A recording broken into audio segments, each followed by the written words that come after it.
Hello and welcome to the Mushroom Murder Trial podcast. My name is Lisa. And just when we thought we were getting close to the end of this lengthy trial, there was an update from the judge, Justice Christopher Beale. He said we have at least one more week left before the jury can start deliberating on a verdict. Justice Beale will start his final instructions to the jury on Monday, so next week. And quote, "With the wind at my back, I might finish it by Tuesday afternoon," he said. Plus, Erin Patterson's barrister, Colin Mandy SC, is feeling a little under the weather at the moment with a sore throat and a cough. So let's hope he's able to nip that in the bud, because I imagine a voice is a barrister's number one weapon in the courtroom. Now, a quick reminder, before we launch into today's updates, head to mushroommurdertrial.com to subscribe to my newsletter. If you haven't yet, please also subscribe to this podcast on your preferred platform so you never miss an episode. You put the time in now, you have to come through to the end. We've got to be in this together, so make sure you subscribe.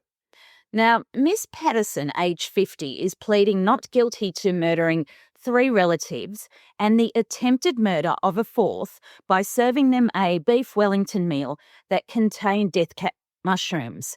Her defence claims this was a tragic mistake. Earlier in the day, the prosecution alleged the mother of 2 told, quote, lies upon lies in the days after the lunch as part of her, quote, cover-up. But Ms Patterson's lawyers are arguing, in a nutshell, that an absence of motive weakens the case made by the state in her trial. Mr Mandy said the state's case lacked a motive, which would usually be fundamental to proving the charges of intent to kill or seriously injure. Here's what else we learnt today in the court in Morwell, Regional Victoria. In her closing argument, Crown Prosecutor Nanette Rogers SC said that Ms Patterson had deliberately focused her efforts on obtaining death cap mushrooms, which she used to prepare the single beef Wellingtons served at a lunch gathering on July 29, 2023. Dr. Rogers told the jury that Ms Patterson was not a reliable or honest witness. Wrapping up her final submissions, she said the collective weight of the evidence should lead the jury to find, beyond reasonable doubt, that the Leongatha woman had intentionally acquired death cap mushrooms and knowingly incorporated them into that tragic meal. In response, Mr Mandy criticised the prosecution's handling of the case, describing it as flawed and dismissive of crucial elements. According to the defence, the prosecution had been, quote, cherry-picking the evidence which suited their case while, quote, disregarding inconvenient truths that challenged their arguments. He added, jurors to weigh whether it was reasonably possible that the mushrooms were added by mistake and to consider whether Ms Patterson truly intended to cause harm. Mr Mandy pointed out that his client lacked both motive and reason to harm her guests. Quote, if someone were to go through with such a plan, he said, quote, they would be cutting ties with the only people offering support, risking their relationship with their own children and losing everything of personal value. The, quote, devoted mother had no motive to deprive her children of their wonderful grandparents. Although Ms Patterson was not required to testify, Mr Mandy noted that she voluntarily took the stand, subjecting herself to prolonged cross-examination by a senior prosecutor and public scrutiny on an international scale.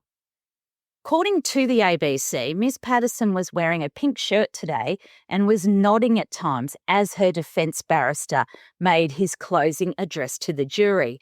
Just a note on this, I spent the first week of the trial in Victoria, but now I'm at home in another state, so I normally use the audio link every day to the courtroom. So I appreciate these little additions, bits of colour from the courtroom. So what's next now? Well, Mr. Mandy is expected to continue with his closing address on Tuesday, and I will be back reporting on it for you as normal. So thank you so much for listening today to the podcast. For more information, visit my website. Make sure you subscribe to that newsletter, mushroommurdertrial.com. And today, this is so exciting. I've sent off and designed my first batch of thank you gifts for my listeners. I cannot wait to start giving them away. It's going to be awesome. I love doing a bit of merchandise.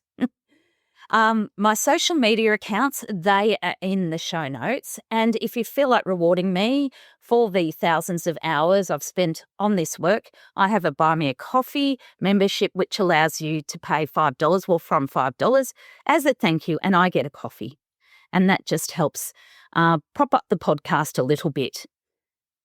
Now, so that's thank you from the land of the never-ending trial. When the jury emerges from its deliberations with a verdict, I feel like we've all been through a war. Well, not quite a war, more like we've moved house a few times, which, oh my God, which reminds me, I gave myself a shiner last week. I was scrounging around in my house in the dark for a microphone and some shoes, and I clipped the side of a chair, a wooden chair. I was lucky it didn't get my eye. So I did put the photo up on Facebook, but Facebook's having a few issues at the moment, so I don't think you can actually see it. But anyway, trust me, I still do have a shiner because podcasting is an extreme sport.